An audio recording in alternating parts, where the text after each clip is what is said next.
The Mirror Maze. Chain 1. Pleasure is not peace. Welcome back to Chill Then Conquer. You didn't click this video by accident. Somewhere inside, you knew you were chasing something that never feeds you. Today, we're not just talking about pleasure. We're talking about the mask that pleasure wears and what it hides behind its smile. So let me begin with this. What if what you call pleasure is actually escape? Not joy, not celebration, but anesthesia. Carl Jung warned us, people will do anything, no matter how absurd, to avoid facing their own soul. The Stoics went further. Epictetus said, "It is not the things themselves that disturb us, but our judgment about them." So when you grab your phone, scroll endlessly, devour food you're not hungry for, or fall into beds that leave you emptier than before, are you really seeking pleasure? Or are you avoiding presence? You see, most men today aren't suffering because they lack dopamine. They're starving because they lack depth. We live in the age of stimulation, but stimulation is not nourishment. Let's make that distinction now. 1. The shadow beneath the smile. Picture this. You wake up and reach for your phone. There's no reason, no emergency, just habit. You scroll, you laugh, you forget. But beneath that brief spike of chemical joy, there's a silence you're not hearing. That silence is your unmet self. Jung called this the shadow, the buried part of you, shaped by rejection, shame, and pain. And pleasure? Pleasure becomes the shovel you use to bury it deeper. Every time you chase pleasure without purpose, you aren't celebrating life, you're sedating the ache. You're silencing a part of you that's begging to be heard. You might say, "But I deserve to enjoy myself." Sure, but does that joy leave you clearer or foggier? Stronger or more dependent? Because here's the hard truth. Most of what we call pleasure is just temporary relief from self-awareness. It's not feeding you, it's hiding you. Number 2, you were trained to crave. You weren't born addicted to noise, sugar, or attention. You were trained. Think back. You were a child. You scraped your knee. You cried. And what did you hear? "Shh, don't cry. Here, have a cookie. Watch a cartoon." From that moment, your nervous system started equating pain with something to be escaped, not something to be witnessed. You never learned to sit with the sting. You learned to silence it. And now, as a man, when the silence returns, when the ache stirs in your chest, your fingers reach automatically. For a phone, a snack, a body, a screen. You don't want those things. Not really. What you want is a break from your own unprocessed truth. And that, brother, is the most dangerous kind of hunger. Because no amount of pleasure will satisfy a soul that's starving for meaning. 3. The lie we call freedom. You've been sold a lie, that freedom means doing whatever you want, whenever you want. But the Stoics taught the opposite.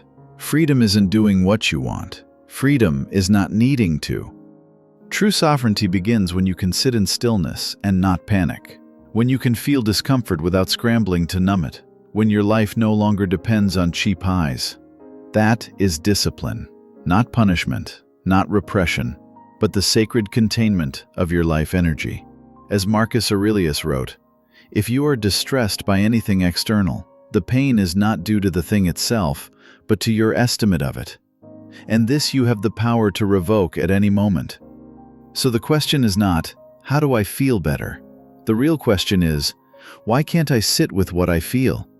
And if you keep running from that question, you'll never find peace. Because peace lives behind the discomfort, not in front of it. 4. Shadow work in stillness. Carl Jung didn't want people to become obsessed with stillness. He wanted them to stop being afraid of it. Stillness is where your true self begins to speak. But if every time you feel silence you run, you scroll, you snack, you seduce, then you'll never meet him. That version of you that doesn't need performance to be worthy. That version of you that doesn't need pleasure to feel alive. That version of you who is not entertained, but whole. Jung called this process individuation, the becoming of your total self. And it starts not with changing the world, but with not fleeing the room. 5. The mirror maze. Most men today are lost in a hall of mirrors. They chase reflection after reflection. Likes, bodies, sugar, scrolls, but none of them reveal the source. Until you smash the mirrors, until you sit in a room without stimulation and realize you are not dying, you are returning, you will keep starving. The Stoics knew this. Seneca said, "It is not that we have a short time to live, but that we waste a lot of it." If you've been wasting it, that ends now. Because once you stop needing the noise, you start hearing the music beneath it. You become unbothered, you become rare, you become real. In the next chain, we will go deeper into the true hunger, why most men crave what destroys them, and how Jung and the Stoics show us a way out. Walk in stillness, stand in truth, and let your silence say what pleasure never could. The fire is lit, the tone is set, and now we descend deeper. Here begins Chain 2 of Episode 2 in our Stoic Jungian series, The True Hunger, What Pleasure Was Hiding All Along. Chain 2, The True Hunger. What you call pleasure may be a mask stitched by your loneliness. You thought you were hungry for taste, you were starving for silence. You thought you were scrolling for fun, you were running from the stillness. You called it flirting, but it was escape. You didn't want love, you wanted anesthesia. And no one told you that pleasure could lie, that the chocolate, the click, the buzz, the laugh were not the rewards, they were the distractions. They were the painkillers of a society that cannot sit with its own wounds. Carl Jung saw this not as coincidence, but design. He warned, people will do anything, no matter how absurd, to avoid facing their own soul. So what happens when the soul cries out, but is silenced with dopamine? You lose not your body, but your compass. You stop knowing what you actually need and begin feeding your wounds with illusions. Let's not romanticize it. The man who wakes up and checks his phone before he breathes, he is not curious. He is not social. He is not informed. He is hiding. From what? From the part of himself that feels hollow and doesn't know why. From the silence that whispers truths he doesn't want to hear. From the mirror that doesn't lie. This is not weakness. This is programming. From childhood, he was taught, don't cry, have a cookie. Don't feel, watch a cartoon. The Stoics knew this. Seneca said, "It is not that we have a short time to live, but that we waste a lot of it." If you've been wasting it, that ends now. Because once you stop needing the noise, you start hearing the music beneath it. You become unbothered. You become rare. You become real. In the next chain, we will go deeper into the true hunger, why most men crave what destroys them, and how Jung and the Stoics show us a way out. Walk in stillness, stand in truth, and let your silence say what pleasure never could. The fire is lit, the tone is set, and now we descend deeper. Here begins Chain 2 of Episode 2 in our Stoic Jungian series, The True Hunger, What Pleasure Was Hiding All Along. Chain 2, The True Hunger. What you call pleasure may be a mask stitched by your loneliness. You thought you were hungry for taste. You were starving for silence. You thought you were scrolling for fun. You were running from the stillness. You called it flirting, but it was escape. You didn't want love, you wanted anesthesia. And no one told you the pleasure could lie, that the chocolate, the click, the buzz, the laugh were not the rewards, they were the distractions. They were the painkillers of a society that cannot sit with its own wounds. Carl Jung saw this not as coincidence, but design. He warned, people will do anything, no matter how absurd, to avoid facing their own soul. So what happens when the soul cries out, but is silenced with dopamine? You lose not your body, but your compass. You stop knowing what you actually need, and begin feeding your wounds with illusions. Let's not romanticize it. The man who wakes up and checks his phone before he breathes, he is not curious, he is not social, he is not informed, he is hiding. From what? From the part of himself that feels hollow and doesn't know why. From the silence that whispers truths he doesn't want to hear. From the mirror that doesn't lie. This is not weakness, this is programming. From childhood, he was taught, don't cry, have a cookie. Don't feel, watch a cartoon. Imagine a boy, 6 years old. He feels sadness, cries, and no one listens. So he learns sadness is useless. But when he makes a joke, when he performs, people smile. And so he trades authenticity for applause, emotion for entertainment, presence for performance. Now, take that boy, make him 36 or 46 or 56, and he's still feeding that same wound. He scrolls instead of sits. He jokes instead of opens up. He performs, and he never feels whole. This is the hidden hunger, not for food, not for sex, not for likes, but for self. The Stoic response to the modern craving. The Stoic man sees craving as a signal, not a command. He does not shame the desire, he interrogates it. Why do I want this now? Is it from wholeness or from emptiness? Is it celebration or sedation? And when he sees it clearly, he does something rare. He pauses. Epictetus taught, it's not what happens to you, but how you react to it that matters. Pleasure will come, but so will pain. And if your only reaction to discomfort is consumption, you will never be free. So the true Stoic Jungian man learns to sit, in the tension, in the hunger, in the question, not to conquer it, but to know it. Modern symptoms of ancient starvation. Let's make it real. How do you know you're not dealing with real joy, but with masked hunger? You feel guilty after pleasure. You overconsume and still feel empty. You fear silence. You avoid being alone. You don't know what you truly want, only what to avoid. These are not flaws, they are footprints, tracks that lead you to the real question. What do I truly need? And most men never ask it, because asking requires sitting, and sitting requires courage. The doorway to the next chain.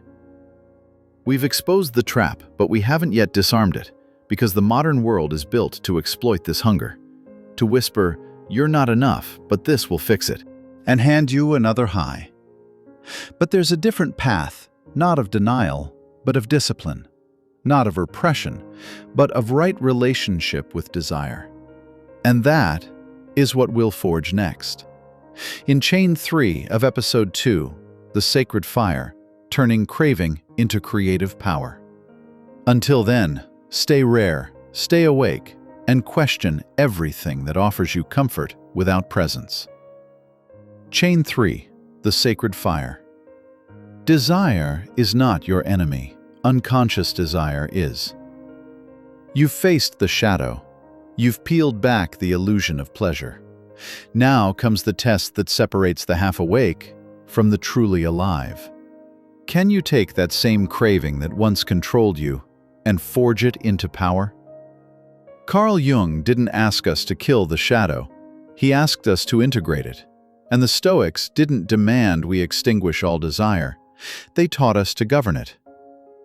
So what happens when you stop running from the craving and start listening to it? You find something ancient, a sacred fire, a force that, when misused, burns your peace, but when harnessed, fuels your mission. From pleasure to purpose. Not all cravings are lies. Sometimes the hunger isn't for sugar or sex, but for growth, creation, expression.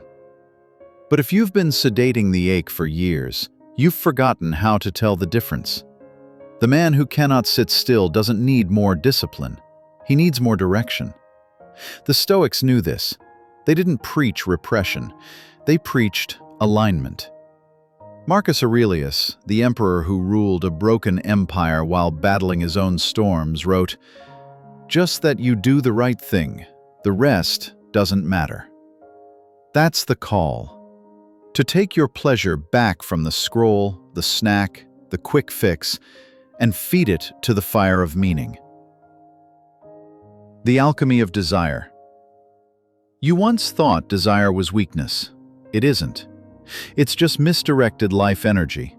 The same craving that makes you binge watch until 3 a.m. can make you build an empire if pointed correctly. The same restlessness that keeps you reaching for fake love can make you rewrite your story if you sit with it long enough. This is what Jung called individuation, not the destruction of desire, but the refinement of it. The privilege of a lifetime is to become who you truly are. Jung. And who are you? Not a slave to pleasure, not a dopamine puppet, not a consumer. You are a creator, a builder, a man with sacred fire in his gut. But you've been lighting candles with it when you were born to forge swords. The new discipline, not control, but creation. Let's be clear, discipline isn't about punishment, it's about presence. True discipline is when you can sit with your hunger and say, I hear you, but I decide. Not because you're suppressing the fire, but because you're using it to illuminate, not incinerate. Imagine this.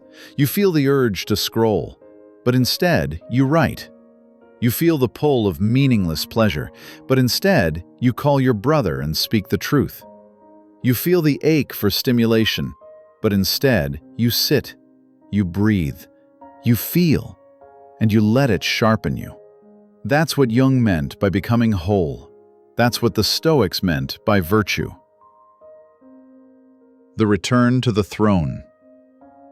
Now picture this. You walk into a quiet room, no screens, no noise, just you and your fire. You don't panic. You don't run. You sit.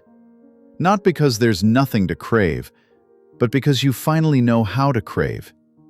This is the real rebellion.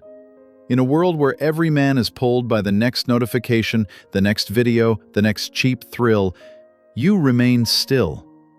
Because you've seen behind the curtain. You've walked through the desert of distraction. And now you've arrived at the place most never find: inner sovereignty. The final word and the invitation. Brother, if this hits something in you, a bell, a wound, a memory, then you know you're not alone anymore.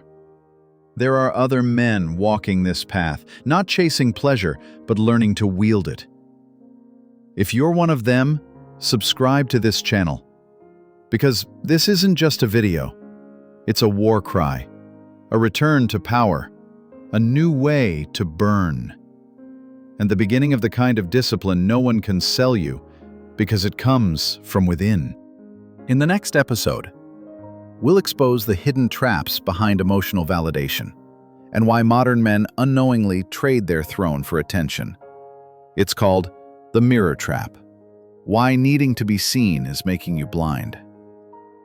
Until then, sit in the silence, burn with purpose, and guard your sacred fire like a king guards his crown. See you in episode 3, brother. We're just getting started.